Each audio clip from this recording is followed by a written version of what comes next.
Newsfirst Newsline with Faraz Shaukat Ali. Hello there and a very good morning. It's the 27th of December 2016. Just a few more days for the year to conclude and to go into 2017. We have in our guest with us in our studios a very special guest. He's Dr. Harinda Vidanage, Director, Vidanage Center for International Studies. Very good morning to you, Good morning, Doctor. How was Christmas for you?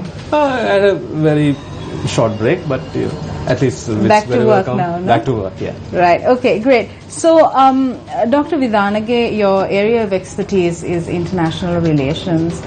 And I'd like to know, where do we as Sri Lanka fit into this entire formula? We had the US presidential election in November, resulting in Donald Trump being elected as the president-elect. It caused tidal waves across the world. How do you view that? Let's start off with that, because I think our viewers will be very interested in starting off with the Donald Trump phenomenon. Well, Trump was... The problem itself is that the problem is that the world never expected, but so that means the world never understood the reality, the ground reality in the United States. The U.S. Public was very unhappy with how the past administrations had governed. So it was a problem of internal governance rather than U.S. foreign policy. So what we saw was U.S. foreign policy being kind of the key focus area globally and internally among the Washington DC elites, but there was this notion that most of the American public got left behind. So Trump's election itself is a testament of a significant failure of American governance, of every administration which governed the US in the last 20-25 years. And interestingly, yesterday was actually the 25th anniversary in the fall of the Soviet Union. It fell exactly, the flag was lowered in the Kremlin on the 26th of December 1991. So that was 25 years ago. And the world had high hopes. But, and of course so did the Americans. They finally came out of that Cold War shell. But American administration did not deliver. Dr. Vidanage, we're seeing a tectonic shift in power, in people's aspirations, what they want. Isn't this also dangerous? Because there's a lot of racist, xenophobic tendencies that are coming into play across the world. Not just in the United States of America, but after the passage of Brexit. The whole of Europe has also experienced greater numbers in racist attacks. This is a rather frightening tendency. How do we move forward from this? Yeah, I totally agree. To put it in a very simple terms, we are living in a very nervous world. From an international relations perspective, we are living in times of concern. There's a lot of nervousness among states and within states. And of course, this goes back to effects of the 2007-2008 financial crisis, which hit the West, and the inability of Western administrators, policymakers, to get their countries back online. So what we are seeing is very similar tendency to what happened in the late 20s, early 30s in 1920s, 30s, which led to the rise of Adolf Hitler and the whole fascist movement and the Nazi movement. Which also came on the backdrop of democratic elections. So we are living in times of extreme populism. The problem with populism, which is the Achilles heel of democracy. Democracy is providing this space for populism. A lot of people don't understand a simple thing. What populism does is it makes its voice as the only voice. The ability of populist politicians or leaders or the wave is to kind of subjugate every other voice. That's the problem in populism. So that's what we are seeing in the rise, right? You may be anti-immigration, that's fine, but that doesn't mean you can be racist, xenophobic, and start attacking immigrants. Right? You can be anti-Muslim, anti-Hindu, anti-Christian, but that doesn't give you the right. You can have that opinion, but what populism does is it justifies, solidifies that particular opinion, the populist opinion, as the only one. It destroys all alternative voices. So we are living in a time like that, and we are seeing that happening in the US or Europe, and it's a global phenomenon. So, I mean, policymakers, like for example in Sri Lanka, have to be very brave. Do you go with that tide, or do you kind of, swim against the tide? That's kind of the moment we are living in. Dr. Vidanage, across the world, would it be right to say that there is a need for leadership, for political leadership, to take a stand on things like racism, xenophobia across the world? Yes, there is, but unfortunately, there is political leadership. You can see that since 2014, even before, what you saw was a great tide of strong leaders emerging in the world, but their strength was not used to kind of stand against this. The strength kind of went along with this, but because they always said we go along with our nation states, our states' interests. So what we are seeing is a return of geopolitics. Strong leaders emerging in every country and trying to take their countries forward in the which is kind of going against the global governance agenda of egalitarian views. So the political leadership is there, but they are giving leadership to very compartmentalized interests. So what we're not seeing is leadership to stand against things like they feel it's. I think they're riding this wave. What you saw from Trump to Putin to even even the Japanese president Abe. I mean the Duterte in the Philippines. Now, and you see now, for example, even Angela Merkel, they say the last standing liberal leader in the Western world, is kind of saying things that you should not be saying because it's the German election around the corner next year. So yes, there is a problem of leadership. It doesn't mean we don't have leaders globally. The global leadership is now more inward looking, not outward looking. So that is creating this problem as well. How does this all translate to Sri Lanka? Well, as I said, when we are living in a nervous world, when we are living in a world where there is significant geopolitics, less interest for global cooperation, governance, setting norms, it creates opportunities in a certain way, but in the long term it creates significant challenges because Sri Lanka has to deal with its own neighborhood. So what we are seeing is an intense militarization of the Indian Ocean, especially because of regional power tensions between India and China, and of course then extra-regional actors like the US playing a major role. So Sri Lanka will have to be very brave. Okay. Also, let's talk about Sri Lanka's relations with India and China, which are world superpowers alongside the United States of America. But if we take Sri Lanka's relationship with India as opposed to its relationship with China, where does Sri Lanka stand? And I mean, we have a policy of non-alignment. However, is that only in theory? Well, in international relations, you also have to give into certain factors, certain realities, right? So one reality is this, what we call fatalistic determinism of geography. So we can't ignore that India is there. We can't ignore the fact that India is just there. And India is asserting itself tremendously. It's expanding. Its economy is booming. It has the world's youngest demography, the youngest people in the world with 1.3 billion population. Most of them are young. It's the youngest country on earth. And of course, it's militarizing to its teeth. It's spending $68 billion on just developing its naval arm, which means 100 more ships in the next 5 to 10 years. So Sri Lanka cannot ignore the power India is kind of unleashing in its attempt to be a regional and then of course a global power. So Sri Lanka has to be very pragmatic in dealing with India. It's politicians, policymakers and the Sri Lankan public can't afford to be subjective, emotional when it comes to India-Sri Lanka relations. Whether we like it or not, that fatalism will determine our future policies with India.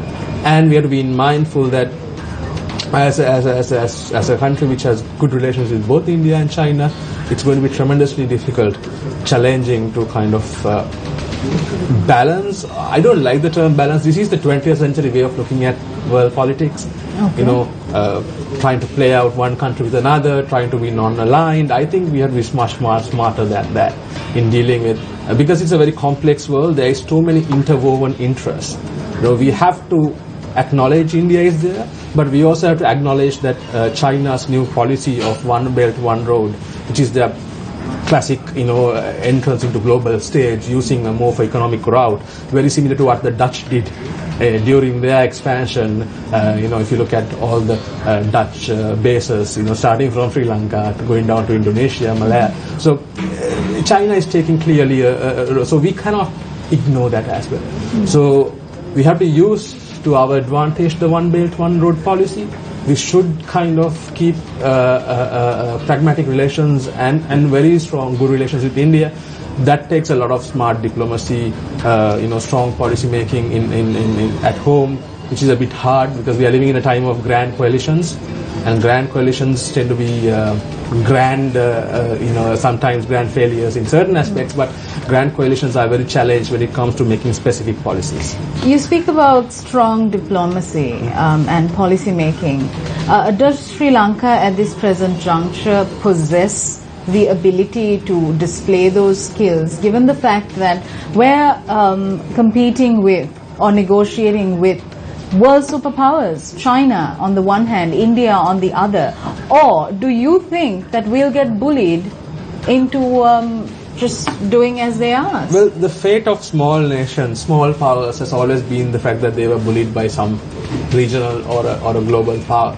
But the fact is, if we can be smart enough to mitigate that bullying and to create a space where we will become important.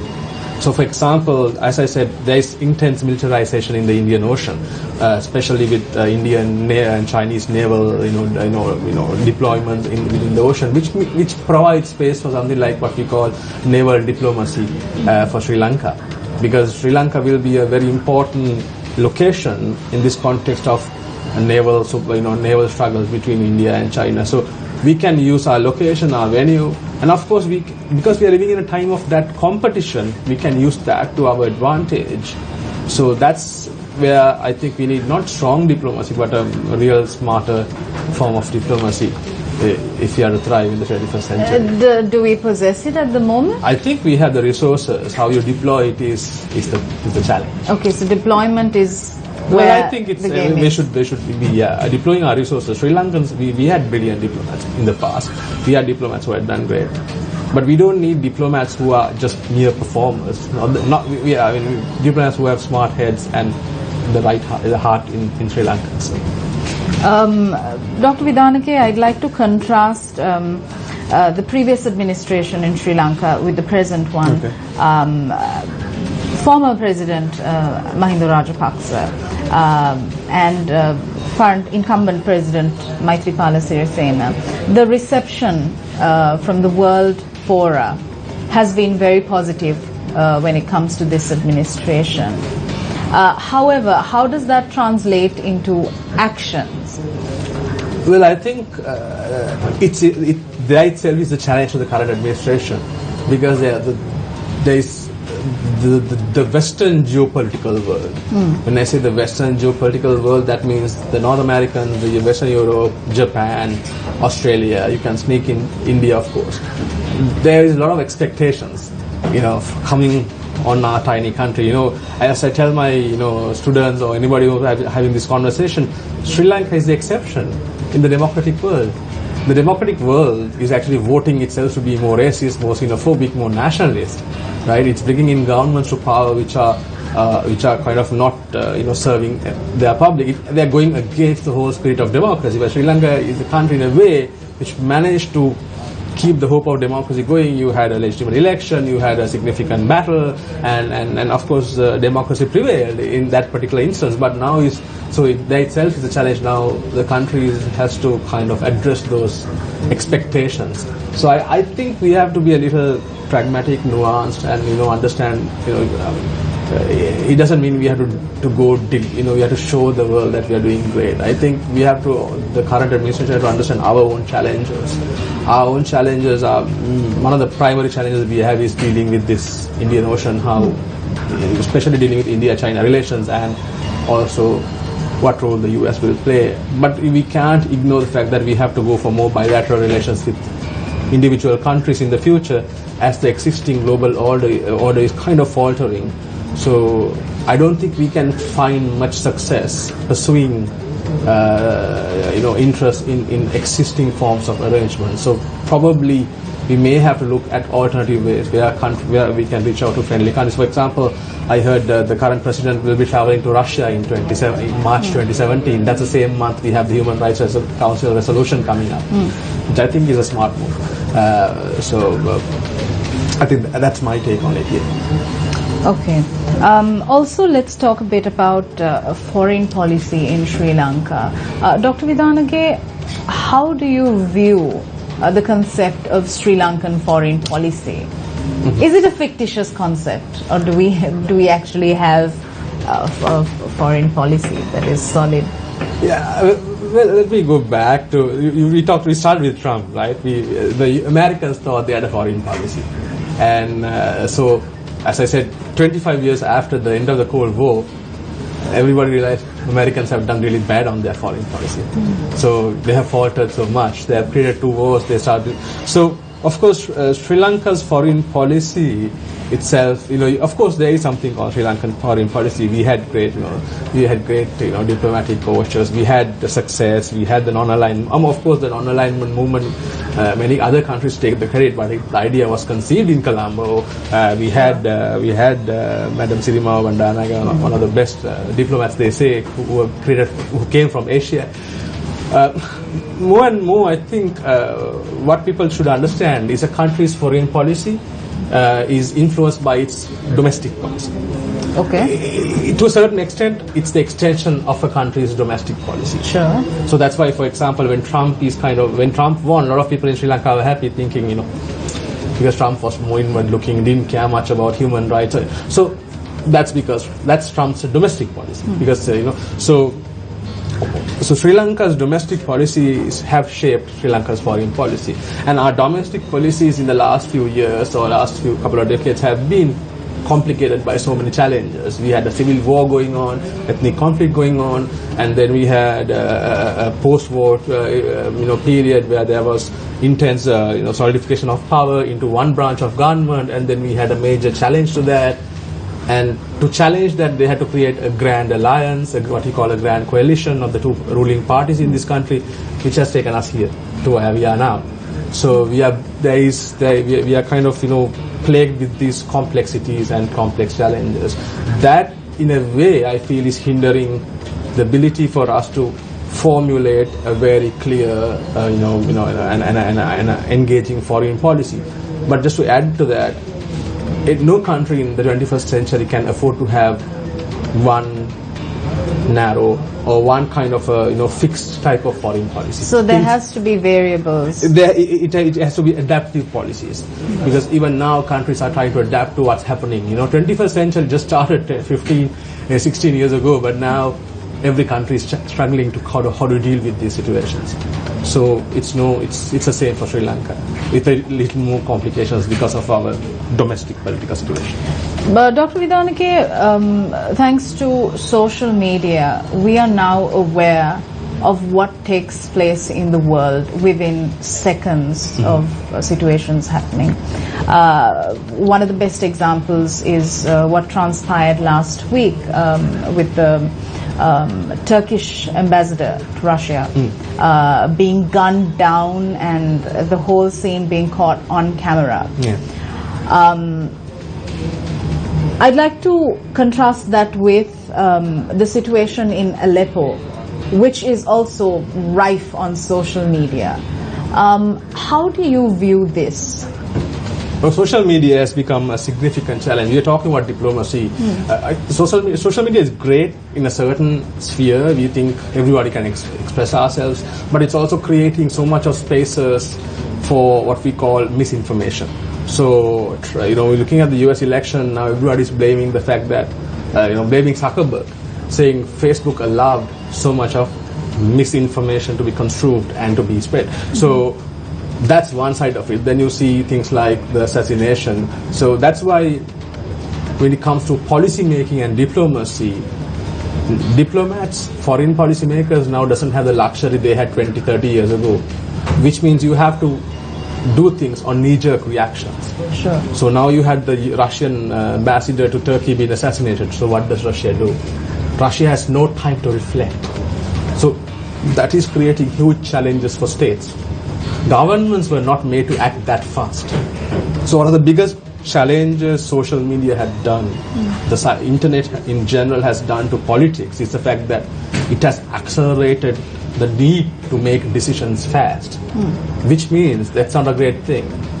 The more you make decisions fast, more you are to make mistakes, because you don't have the time of critical reflection.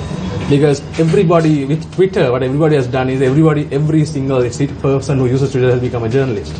Sure. It's kind of pushing all of, even you, out of jobs, because people have become, but it doesn't mean they are, in a way, they have that, authenticity in a certain legitimacy, way, yeah. and legitimacy, authenticity, and they know, and the responsibility. Sure. You can be very angry at something, but that doesn't mean you're right.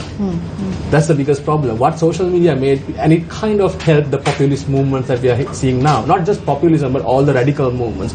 How ISIS, Islamic State, is using that. So that itself is a major challenge in the future. I'll give you one caveat. There was this false news that the Pope endorsed Trump, which got retweeted 900,000 times, which was a fake news. But when they countered that fake news, saying it was fake, it only got retweeted 30,000 times. So Right. it's a challenge itself to policy making, and for diplomacy, it's a major challenge. Right. Okay. Back to the situation in Aleppo. Yeah. You have the people in Aleppo suffering, the women and children, the men being killed, massacred. However, the international community just watches on.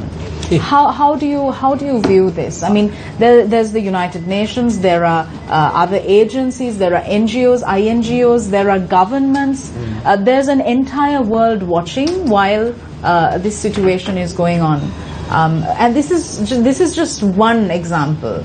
Across the world, we see conflicts taking place. Yes. But as humanity, do not we have the responsibility, the greater responsibility to stop things like this, to mitigate instances like this? But this is not being done. Your take. Aleppo is the best example we have now to show what I just said before.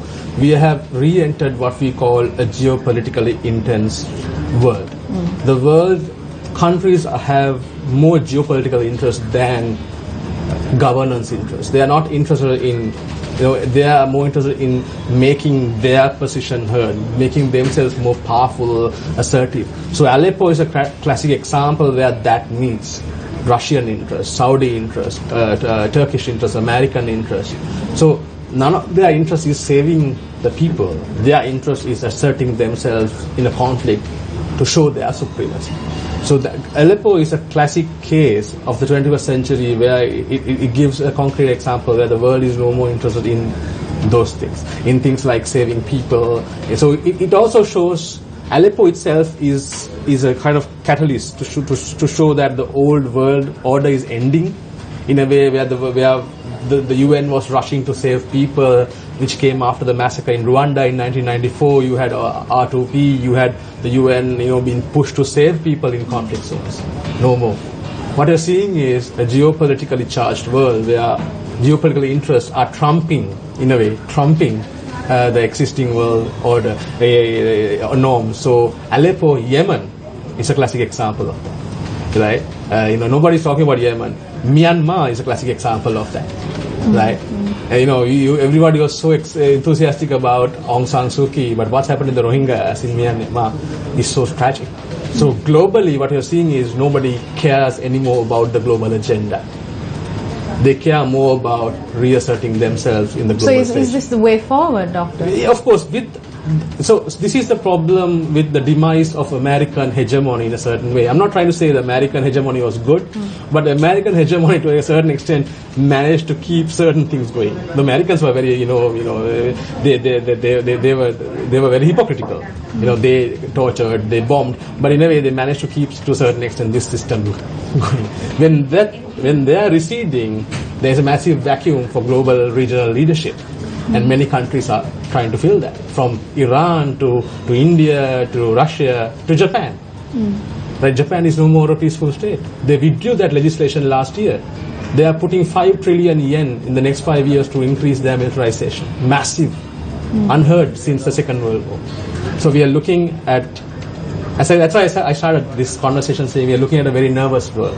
Okay. So that's where I think we could end it as well. So, Dr. Vidanage, correct me if I'm wrong, but so you're saying that the world is now more inward looking. It is. It doesn't care about the rest of the world or the global agenda. It doesn't care about the rest of its people. And also we see a move towards, a move against spirituality, religion, more towards secularism. So the universal principles that existed from the inception itself, we are moving away from these. So yes, we are. What are we looking at? Are we looking at a potential doomsday? No. I don't think anybody wants to see I'm not trying to be apocalyptic here, don't get me wrong. What I'm trying to say is that the world is recalibrating. After, the world, the modern world went through these shifts. When you have a vacuum in global power, when I say it's hegemony, dominance, sure, there is always a recalibration. And that recalibration takes a toll on humanity itself. Right? That's what you saw in the 2 world wars. Right, and now even during the Cold War, and that Cold War period is actually a little bit more balanced. But now with all this, these conflicts globally, what you're seeing is how and interventions. Russia never intervened in a country's matters since 2014. Russia is so assertive. Iran is assertive. Turkey is assertive.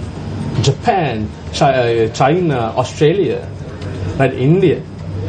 And you can clearly see, the agenda is very much of this assertiveness. Brexit was another example of this. Dr. Vidanage, we're on to our final 3 minutes of the show. So I'd like to ask you about global terrorism. And in that context, Sri Lanka's position. We're looking at global terror outfits coming into play, gaining momentum, gaining power. The Western world is severely affected by this phenomenon. Also, social media, the internet, all of this is working towards that side. How do we, as a world and as a country, deal with this situation? I'm saying this is a great time for terror. If you're a terrorist, you're living in the right time, because if you look at the way the attacks in Europe are taking place, the attacks in Europe are taking place, it clearly shows they're helping the narratives of leaders like Donald Trump and Marine Le Pen. The terrorists are actually playing the game the xenophobic, the more nationalist leaders want them to play. And of course it's been superimposed and it's been expanded because of social media. So, and these kind of these terror outfits are a little bit different from what Sri Lanka experienced in our last 30-year war. So Sri Lanka probably this is smarter, more agile, more kind of more celebrity oriented terror movement. So Sri Lanka has to be quite careful about we can't say we want a war against terrorism and we have the expertise. I think as I said, like in diplomacy, we have to be smart and adaptive to understand these terror movements. Smart and adaptive. Yes. And on that note, we wrap up this edition of Newsline. Thank you very much, Thank Dr. you so much, Harinda Sonali. Vidanage, Director, BCIS, for joining us. We'll see you again, same time, same place tomorrow. Have a great day.